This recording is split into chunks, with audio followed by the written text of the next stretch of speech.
आज आमी तोमादेर साथे शेयर करছি सिम्पल একটা মাছের কালিয়া রেসিপি যেটা ভীষণই সহজে বানানো হয়ে যায় আর খুব টেস্টিও হয় খেতে। তো মাছের কালিয়া বানাবার জন্য আমি এখানে 4 পিস কাতলা মাছ নিয়ে নিয়েছি, সেটাকে নুন হলুদ দিয়ে মাখিয়ে আমি কড়াইয়ে তেল দিয়ে ভাজতে দিয়েছি। মাছটা ওইদিকে ভাজা হতে হতে এদিকে আমি পেঁয়াজটা কেটে নেব।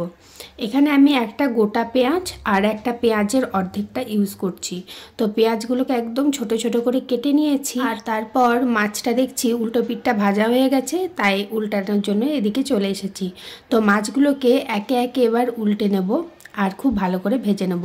খুব ভালো করে বলতে খুব কড়া করে ভাজবো না, হালকা ভাজবো।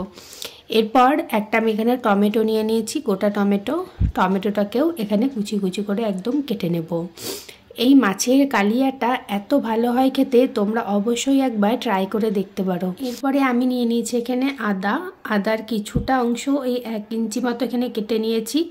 আর এবার একটা হামালদিস্তায় আদাটাকে বেটে নেব। আসলে হঠাৎ বাড়ি থেকে এসে দেখছি আমার মিক্সার জারটা খারাপ হয়ে গেছে, তো সেই জন্য ভাবলাম হামালদিস্তাতেই বেটে নিই। আর তারপরে রসুন নিয়ে আদা রসুনটাকে একসাথে বেটে নিয়েছি।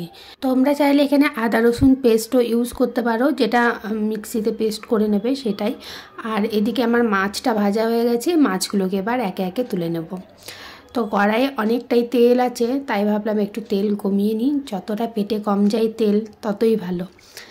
তো এখানে তেল কমানো হয়ে গেছে, আমি এখানে দিয়ে দিয়েছি তেজপাতা আর গোটা গরম মশলা, মানে ওই লবঙ্গ দারচিনি আর এলাচটা আমার কাছে ফুরিয়ে গেছিলো, তাই এলাচটা আমি দিতে পারিনি। তোমরা অবশ্যই ইউজ করো এলাচটা।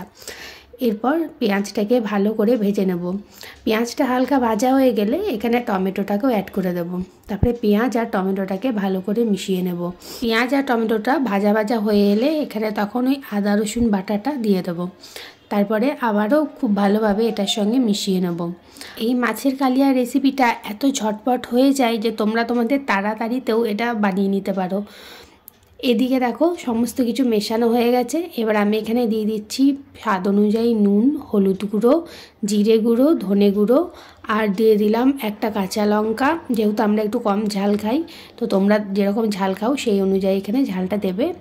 আর চিনির বদলে এখানে ইউজ করেছি একটুখানি গুড়, মানে ভেলি গুড়টা, যেহেতু চিনিটা এখন কম ইউজ করি তাই। তো তোমরা চাইলে ওখানে চিনিও ইউজ করতে পারো, ভেলি গুড়টা টোটালি অপশনাল।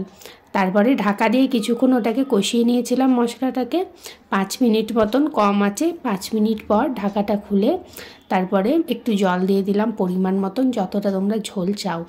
তো জলটা যখন ফুটে আসবে তখন একে একে মাছগুলোকে এখানে অ্যাড করে আবারও ঢাকা দিয়ে এটাকে আমি ওই 5 থেকে 7 মিনিট ফুটিয়ে নেব।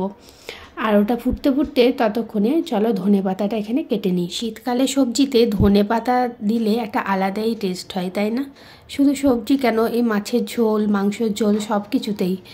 যদিও এখন 12 মাসই পাওয়া যাচ্ছে ধনেপাতায়, কিন্তু শীতকালে ধনেপাতাটাই অন্যরকমই টেস্ট হয় আর গন্ধটাও আরও ভালো হয়। তো এইদিকে ঢাকাটা খুলে নিয়েছি এখন 7 মিনিট পর। উপর থেকে একটু গরম মশলা ছড়িয়ে দিলাম আর ছড়িয়ে দিচ্ছি ধনেপাতা। এবার এটাকে স্ট্যান্ডিং টাইমে আমি 5 থেকে 7 মিনিট রেখে দেবো। আর 5 মিনিট পর আমি এটাকে সার্ভ করছি গরম গরম ভাতের সাথে। আজকের এই সিম্পল মাছের কালিয়া রেসিপিটা তোমাদের কেমন লাগলো সেটা অবশ্যই কমেন্টে জানিও।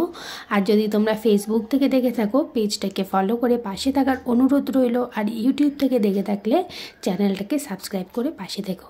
আজকের মতন এইটুকুই, আবার দেখা হবে অন্য কোনো দিন অন্য কোনো এক নতুন ভিডিওতে।